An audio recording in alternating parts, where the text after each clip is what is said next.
Mesdames et messieurs, je m'associe aux salutations de mes collègues Pauline et Christophe et vous souhaite la plus cordiale des bienvenues en cette première rencontre de l'an 2024. Je voudrais saluer aussi Madame deuxième vice-présidente de la CEA qui vient de nous rejoindre, Isabelle Dolinger. Je salue tout particulièrement les parlementaires, mais tout particulièrement Madame Josiane Chevalier, préfète de la région Grand Est, préfète du Bas-Rhin. Merci Madame la préfète pour votre présence, votre fidèle présence en cet après-midi. Autour de nous, le monde s'embrase. 2022 avait été marqué par la guerre en Ukraine. L'année 2023 a été marquée par la reprise brutale d'un conflit israélo-palestinien le 7 octobre dernier. Ailleurs, à travers le monde, conflits et guerres meurtrissent et tuent. Ce soir, nous ne pouvons que souhaiter une issue pacifique et durable à tous ces conflits. Dans ce contexte, plus que jamais, seule l'unité européenne menacée par certains pourra garantir cette paix dont nous avons tant besoin et à laquelle nous tenons. Dès à présent, je lance un appel fort pour que chacun de nos concitoyens prenne conscience de l'importance d'aller voter le 9 juin prochain aux élections européennes en faisant confiance aux élus alsaciens depuis longtemps fortement impliqués. Une pensée toute particulière à la mémoire de Jacques Delors et Wolfgang Schäuble qui viennent de nous quitter et qui ont tant donné pour que l'Europe se fortifie d'année en année. Au niveau national, les nouvelles ne donnent pas plus le sourire. L'inflation est conséquente, les moyens financiers limités, le personnel manque, en particulier dans le monde sanitaire et dans celui des entreprises. Le corps enseignant souffre d'agressions régulières et les démissions d'élus sont de plus en plus fréquentes suite à des agressions verbales et physiques. Il nous faut plus que jamais activer les valeurs nécessaires au bien vivre ensemble. C'est pourquoi les élus aspirent à un acte fort de décentralisation et de liberté publique pour renforcer leur capacité d'action, leurs moyens et la considération de leur travail au service des populations dont ils ont la charge. Aussi est-il urgent de remettre les citoyens au cœur de la vie publique et politique. Urgent de les remobiliser et de convaincre les jeunes d'être des citoyens à part entière. Dans un contexte économique tendu, marqué par la forte hausse des coûts des énergies et la baisse drastique du pouvoir d'achat de la plupart des ménages, la solidarité envers tous nos concitoyens est primordiale. C'est pourquoi la ville, par le biais du CCAS, intervient au quotidien en faveur des plus démunis via des aides financières pour lesquelles les demandes sont croissantes. Grâce à ces nombreux bénévoles que je remercie ce soir, merci beaucoup, l'épicerie solidaire La Fraternité réalise un travail remarquable et accompagne momentanément nos concitoyens en difficulté. En 2023, pour favoriser le lien social et lutter contre l'isolement, nous avons lancé le Solibus, service de transport à la demande solidaire destiné aux brumatoires de plus de 75 ans. Ce service leur permet d'effectuer leurs déplacements au marché hebdomadaire ou chez leur médecin. Il connaît un grand succès et je m'en réjouis. En 2024, le service sera élargi par les navettes qui permettront également à nos aînés de faire leurs courses au supermarché. De plus, nous avons récemment mis en place un dispositif de logement d'hébergement d'urgence dans le parc immobilier de la ville pour accueillir en urgence des familles et des personnes en situation de précarité. Au niveau local, malgré une baisse des dotations de l'État, perte cumulée de 5 millions d'euros depuis 2014 pour la ville de Brunat, la suppression de la taxe d'habitation, pourtant une taxe équitable tant pour le locataire que pour le propriétaire, les charges financières dues à la loi SRU, la part croissante des charges du personnel, mais malgré tout cela, nous avons poursuivi nos investissements à un rythme soutenu grâce à une bonne gestion des deniers publics. Il y a quelques instants, vous avez vu en image une synthèse des réalisations de 2023. Le quartier de la Syrie a été doté d'un grand parking supplémentaire, ce qui vraiment facilitera le stationnement. Les travaux de la deuxième tranche d'habitation de ce quartier commenceront au courant de l'année, après déconstruction du site Maurice. Je rappelle que ces logements sont nécessaires pour répondre à la forte demande de logements sur Brumat. Toujours dans le quartier de la Syrie, l'écoparc sera accessible au printemps prochain après les derniers aménagements. Il sera un lieu de détente et de respiration pour tous les Brumatois. Au centre-ville de Brumat, le long des berges de la Zorn, un autre parc intergénérationnel sera aménagé. Ceci pour répondre au mieux aux attentes de chacun. Et pour cela, nous consulterons les différentes tranches d'âge de notre population en amont de la réalisation. Les familles et les tout-petits n'ont pas été oubliés en 2023. La grande crèche, la courte échelle, fonctionne à merveille. Elle est très souvent prise comme référence par d'autres municipalités. Les combles de la maison de l'enfance au centre-ville, ont été réaménagés, offrant des meilleures conditions de travail au personnel qui accueille nos petits Brumatois. Le travail auprès et avec les familles se poursuivra en 2024 avec la mise en place d'actions d'aide à la parentalité et l'ouverture d'un lieu d'accueil parents-enfants. Pour les plus grands, le collège, réhabilité par la collectivité européenne d'Alsace, que je remercie, porte désormais le nom de Marcel Wagner. Les écoliers verront eux aussi, dans les prochaines années, leur environnement changer, puisque cette année, avec la communauté d'agglomération de Ragno, se lancera le concours de réhabilitation, restructuration du groupe scolaire Schumann-Sigogne, avec la création d'un accueil périscolaire. En attendant, la vigilance restera de mise pour continuer à adapter au mieux, dans les locaux existants, l'offre d'accueil périscolaire aux besoins des familles. Je tiens à remercier la communauté d'agglomération de Ragno, élus et personnels pour leur écoute, leur accompagnement lors des différents travaux réalisés. Remercier aussi la CEA, la région Grand Est et l'État pour leur soutien financier.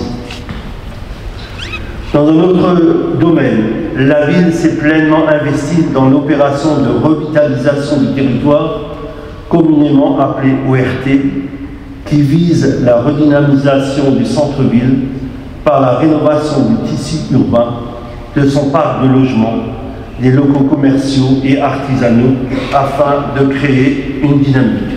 Excusez-moi.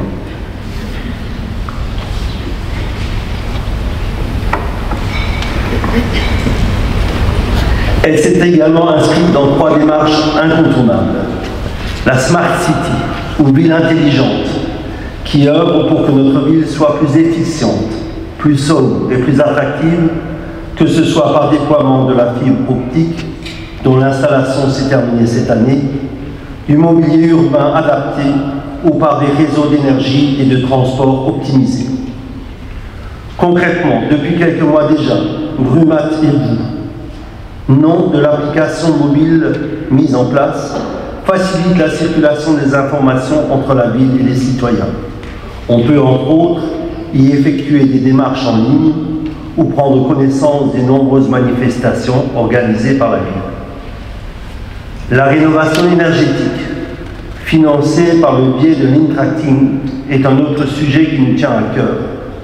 Les bâtiments publics, les uns après les autres et d'année en année, feront l'objet d'une amélioration énergétique pour répondre aux enjeux écologiques.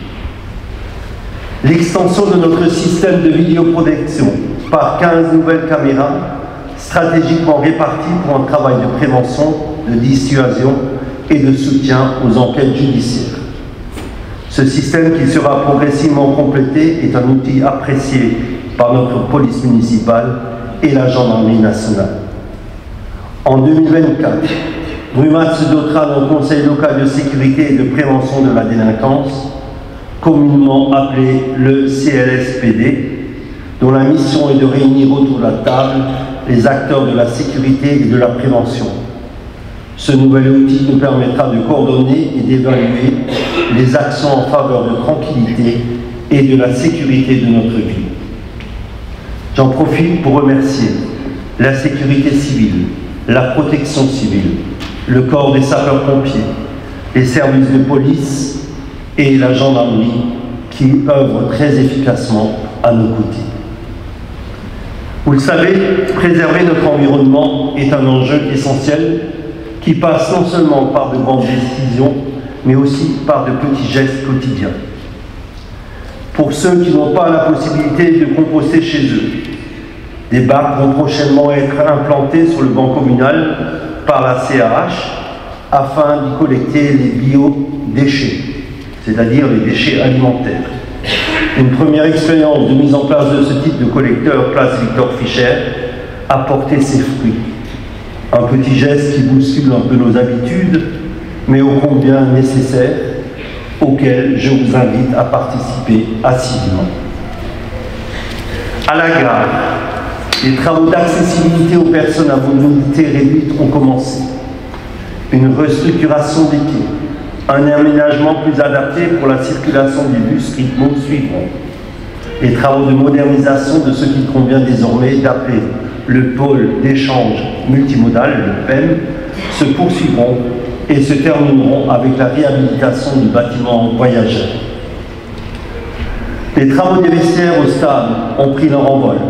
Dernière étape de la restructuration du complexe sportif Rémy Miquel, dont la qualité a attiré le Racing Club de Strasbourg, qui a proposé en 2023 un entraînement délocalisé à Brumath pour le plaisir des plus jeunes et des passionnés. Sur le plan économique, dans la PDA, appelée désormais Business Park de Brumath, les travaux ont démarré pour la société Huawei et ils s'achèveront d'ici fin 2025 et le site devrait être opérationnel avec 600 emplois. SEV Usocom s'est agrandi et continuera à s'agrandir pour une nouvelle tranche et nous aurons demain 900 emplois sur le site. Le projet Trivoc à l'entrée de la zone démarrera dans les prochains mois. Chez le logisticien Forêt-Maché, un nouveau centre est envisagé. Brumath-en-Robé s'agrandira en ramenant la maison Trabé sur son site ici à Brumath. Maison Trabé qui pour l'instant est encore sur Agno.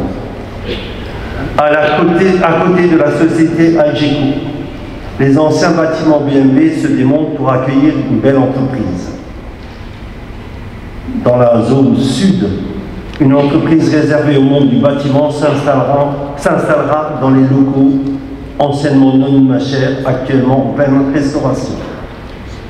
Derrière le cinéma Pâté, les travaux de terrassement de la zone de loisirs devraient encore voir le jour cette année. Plus au centre de notre ville, après un travail de concertation avec les acteurs locaux, le projet de requalification de la friche Simpli avance. Après l'été, nous pourrons présenter un projet d'aménagement d'abord aux riverains, puis à toute la population. Je voudrais aussi féliciter le magasin Le Pourquoi Pas pour sa restructuration et la diversité de son commerce, répondant ainsi au grand public, et aussi l'établissement Carrefour qui n'arrête pas de se moderniser et de répondre aux attentes du centre-ville. Cette année, notre ville a rayonné avec l'anniversaire des 10 ans de la Cour du Château, les estivales qui ont attiré des centaines de participants, les spectacles d'improvisation et les expositions qui ont animé la figure. Notre chère foire aux oignons a accueilli son premier concours de tarte à l'oignon amateur, animé par l'Association des commerçants de Brumath. En parallèle, un forum des métiers de la sécurité a permis au plus grand nombre de découvrir les carrières de la gendarmerie, des sapeurs-pompiers, de l'armée de terre et de la marine nationale.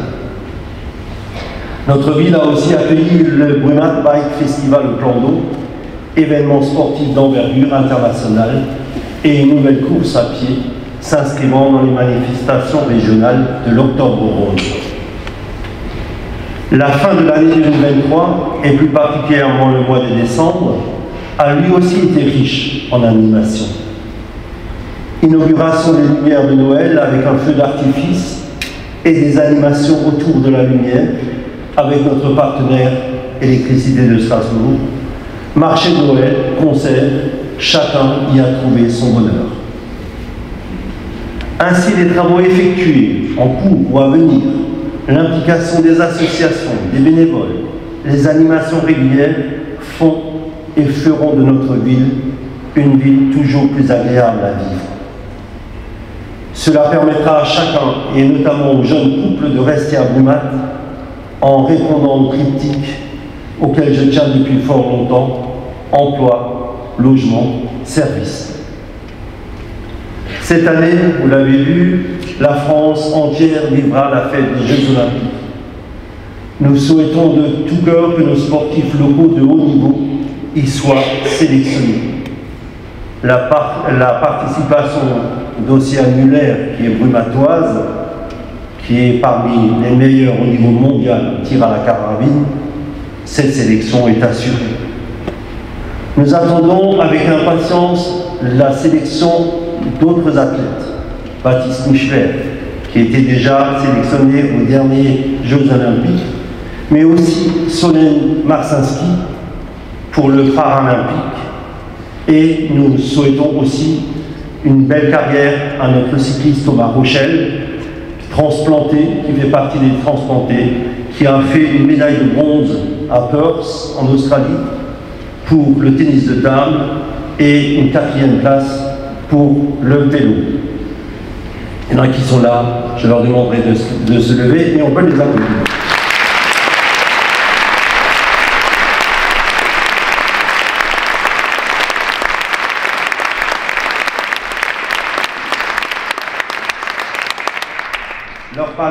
Leur palmarès respectif permettent tout espoir. Merci et on vous encourage à persévérer. Et on sera fiers de vous voir sur les écrans au niveau des Jeux Olympiques ou Paralympiques. Merci beaucoup. Comme vous le savez déjà, Brumath est fier de son double label Ville sportive et terre de jeux 2024. Ville sportive, chaque association brumatoise participe à confirmer ce titre. Badminton, football, tennis de table, tir à l'arc, je ne saurais toutes les nommer. Et que dire de notre gymnastique, vous aviez un petit échantillon tout à l'heure, qui depuis cette année fait partie du top 12, c'est-à-dire des 12 meilleures équipes françaises dans leur discipline et qui concourent avec des gymnastes qui seront sélectionnés aux Jeux Olympiques.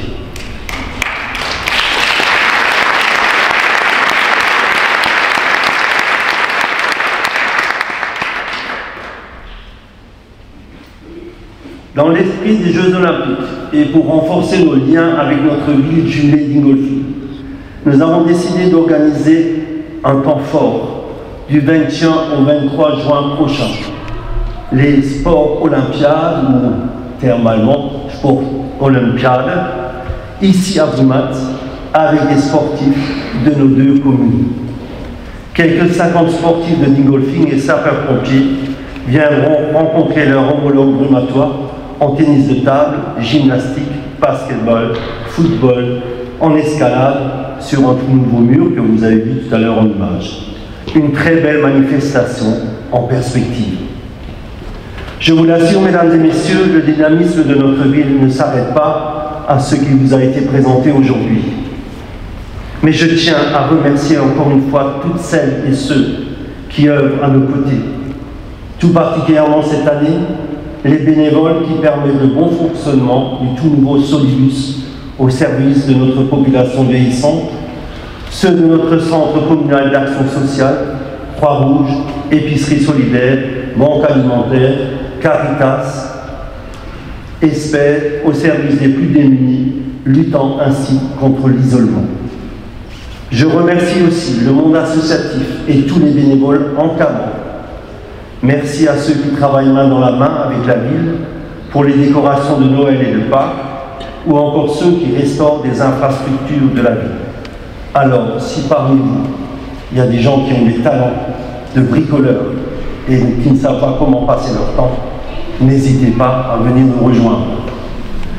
Je tiens également à souligner les actions des membres du groupe interreligieux pour les rencontres, débats et offices qui contribuent au bien vivre ensemble des différentes communautés religieuses et qui garantissent une sérénité à notre population. Un grand merci à mes collaborateurs directs, vos élus, pour leur engagement et leur investissement. Un grand merci au personnel de la ville qui sait répondre à tout moment aux besoins des brumatoires et aux exigences de leur maire. Merci à vous, Madame la Préfète, pour votre disponibilité, toujours prête à répondre avec efficience à nos sollicitations. Mes remerciements s'adressent aussi à vos services. Merci à nos parlementaires, Vincent Thiebaud, Anne Sander, qui œuvrent pour nous, pas toujours dans un environnement facile, confortable, mais les choses risquent de changer, on verra bien. Merci à mon binôme qui doit nous rejoindre, Christian Voltigel, qui à travers la CEA essaye avec moi de répondre le mieux possible aux demandes de la population de notre canton. Voilà pour mon discours pour l'instant. Et maintenant, je demanderai à M. Léon Ball de venir me rejoindre et je demanderai à Mme la Préfète également de venir nous rejoindre.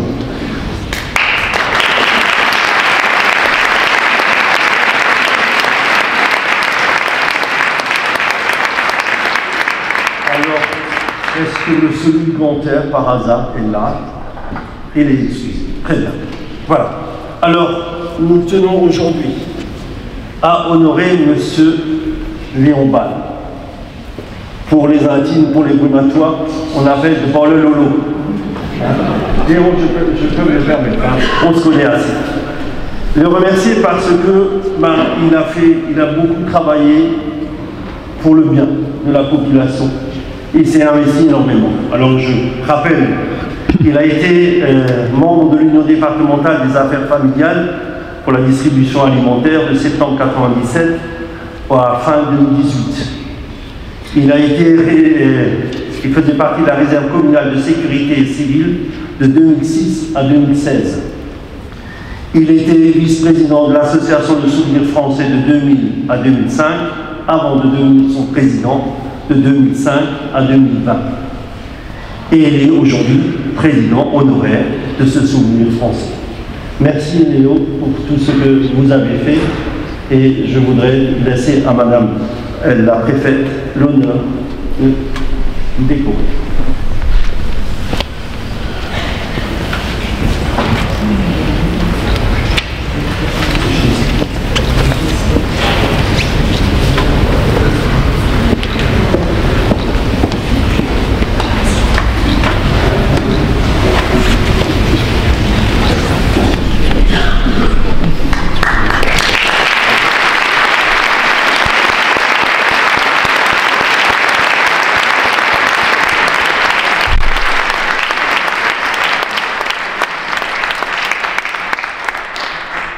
Voilà. Vous pouvez revenir en place. Je crois qu'il y a encore quelques jeux. Mais avant d'arriver à cela, je voudrais bien sûr vous souhaiter une belle année 2024. Qu'elle réponde à toutes vos attentes personnelles et professionnelles. Et surtout qu'elle nous garde en bonne santé. Je terminerai mes excuses, Madame la Préfète, en Alsace, mais de Schnauben reden, de Schnauben gewachsen ist. Bleibe gesund und munter, alles Gute, ich alle, für das neue Jahr und hoffentlich geht alles gut wieder und wir sehen uns bald wieder. Merci vielmals.